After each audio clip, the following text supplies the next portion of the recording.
silêncio era o rei, ruídos ao fundo, pensamentos confusos, até que chega ela, com mil coisas na mão, beleza esperta, chamando atenção.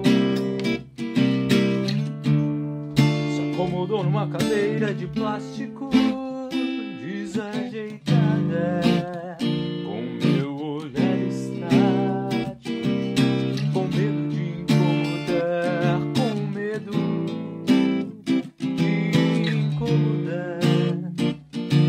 Tocou mesmo assim violoncelo que acalmava o coração, pulso para a vida, a arte para os pulmões.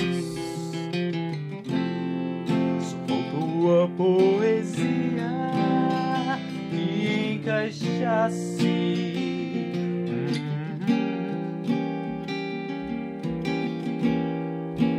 na canção.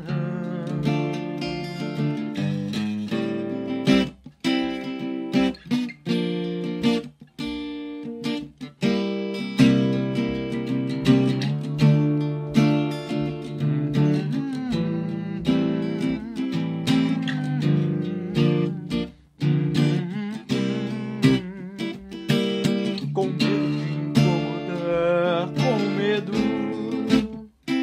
de incomodar, tocou mesmo assim no violoncelo que acalmava o coração, pulso para a vida, arte para os pulmões.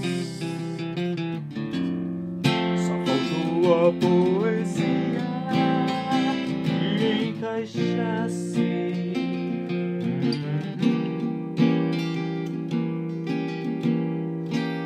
na canção.